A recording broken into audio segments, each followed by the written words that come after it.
آج کی اس ویڈیو میں آپ کو ایک نسخہ بتانے والا ہوں، اور وہ نسخہ یہ ہے کہ تنخواہ کے پیسوں کو مہینے کی آخری تاریخ تک کیسے بچایا جا سکتا ہے۔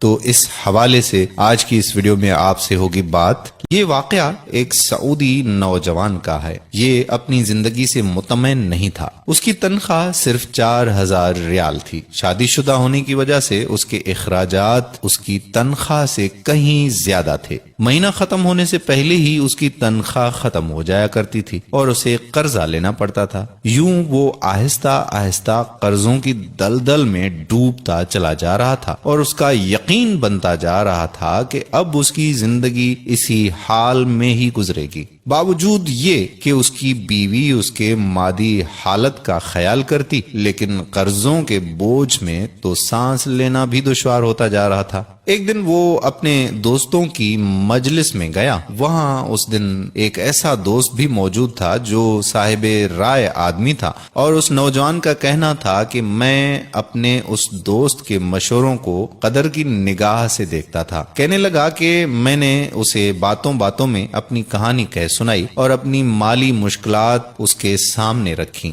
اس نے میری بات سنی اور کہا کہ میری رائے یہ ہے کہ تم اپنی تنخواہ میں سے کچھ حصہ صدقہ کے لیے مختص کر لو۔ اس سعودی نوجوان نے حیرت سے کہا کہ جناب، مجھے تو گھر کے خرچے پورے کرنے کے لیے قرضے لینے پڑتے ہیں اور آپ صدقہ نکالنے کا کہہ رہے ہیں۔ خیر، میں نے گھر آ کر اپنی بیوی کو ساری بات بتائی تو بیوی کہنے لگی کہ تجربہ کرنے میں بھلا کیا حرج ہے، ہو سکتا ہے کہ اللہ تعالیٰ تم پر رزق کے دروازے کھول دے۔ کہتا ہے کہ میں نے ماہانہ 4000 ریال میں سے 30 ریال صدقے کے لیے مختص کرنے کا ارادہ کیا اور مہینے کے آخر میں اسے ادا کرنا شروع کر دیا۔ سبحان اللہ، قسم کھا کر کہتا ہوں کہ میری تو حالت ہی بدل گئی۔ کہاں میں ہر وقت مالی ٹینشنوں میں اور سوچوں میں رہتا تھا، اور کہاں اب میری زندگی گویا پھول ہو گئی ہو جیسے، ہلکی پھلکی آسان۔ قرضوں کے باوجود میں خود کو آزاد محسوس کرتا تھا۔ ایک ایسا ذہنی سکون تھا کہ میں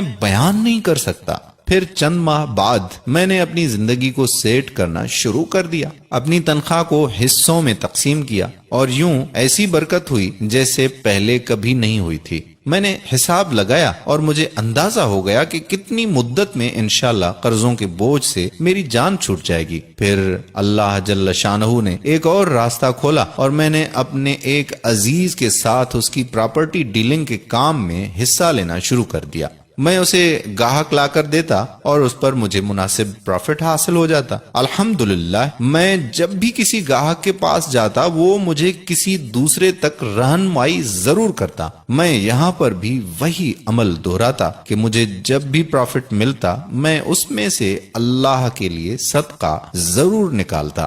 وہ کہتا ہے کہ اللہ کی قسم، صدقہ کیا ہے کوئی نہیں جانتا سوائے اس کے کہ جس نے اسے آزمایا ہو۔ صدقہ کرو اور صبر سے چلو، اللہ کے فضل و کرم سے خیر و برکتیں اپنی آنکھوں سے دیکھو گے۔ تو میرے پیارے بھائیوں اور محترم بہنوں، صدقے کی بہت زیادہ اہمیت ہے۔ جتنا ہو سکے زیادہ سے زیادہ صدقہ کریں۔ ایک صدقہ تو آپ ابھی اس وقت نکال سکتے ہیں، اور وہ صدقہ یہ ہے کہ آپ اس ویڈیو کو زیادہ سے زیادہ شیئر کریں تاکہ لوگوں کو صدقہ کرنے کی توفیق ہو، اور جو بھی صدقہ کرے گا اس کا ثواب آپ کو بھی ملے گا اور ہمیں بھی ملے گا۔ جب آپ کسی مسلمان کو تنخواہ میں سے صدقے کے لیے رقم مختص کرنے کا کہیں گے اور وہ اس پر عمل کرے گا تو آپ کو بھی اتنا ہی اجر ملے گا جتنا صدقہ کرنے والے کو ملے گا، اور صدقہ دینے والے کے اجر میں کوئی بھی کمی واقع نہیں ہوگی۔ سوچئے، آپ اس دنیا سے چلے جائیں گے اور آپ کے سبب آپ کے پیچھے کوئی صدقہ کر رہا ہوگا۔